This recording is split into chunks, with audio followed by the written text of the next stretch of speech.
માત્ર 6 ધોરણ સુધી ભણેલા પૂનમ ગોંડલિયા આવી રીતે બન્યા સુપ્રસિદ્ધ ગાયક કલાકાર. આજે જીવે છે આવું જીવન.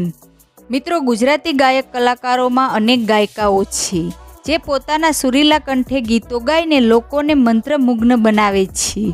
આજે આપણે એક એવી ગાયિકા વિશે જાણીશું જેમણે જીવનમાં અનેક મુશ્કેલીઓનો સામનો કરીને પણ પોતાની કારકિર્દીનું શ્રેષ્ઠ ઘડતર કર્યું.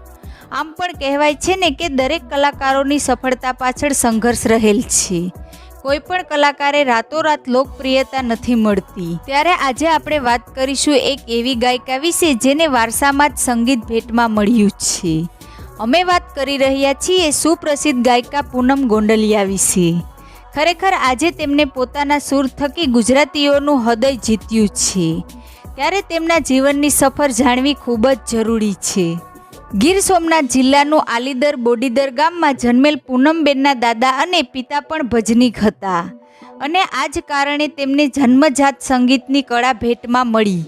કહેવાય છે ને કે પૂનમબેન ખૂબ જ નાની વયે સંગીત ક્ષેત્રે પગલું ભર્યું. આમ પણ તેઓ માત્ર 6 ધોરણ સુધી જ અભ્યાસ કરેલ અને તેમને ખૂબ જ નાની વયે લોક કલાકાર તરીકે પોતાની કારકિર્દીની શરૂઆત કરી હતી.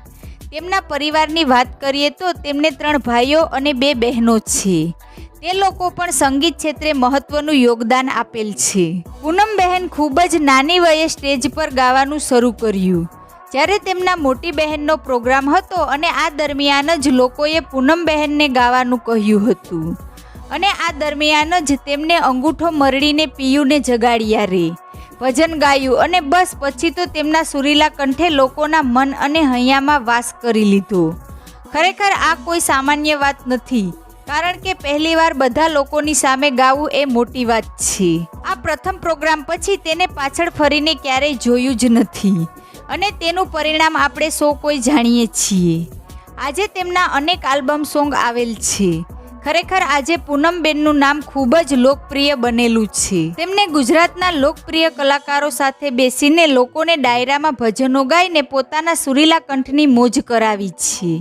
ખરેખર તેમના જીવનની સફર પરથી એ જ જાણવા મળે છે કે જીવનમાં ગમે તેવી પરિસ્થિતિ કેમ ન હોય પણ ભગવાને આપેલ કળા થકી તમે તમારું જીવન ઉત્તમ બનાવી શકીએ છીએ. આજના સમયમાં પૂનમ ગોંડલિયાનું ગુજરાતમાં બહુ મોટું નામ છે.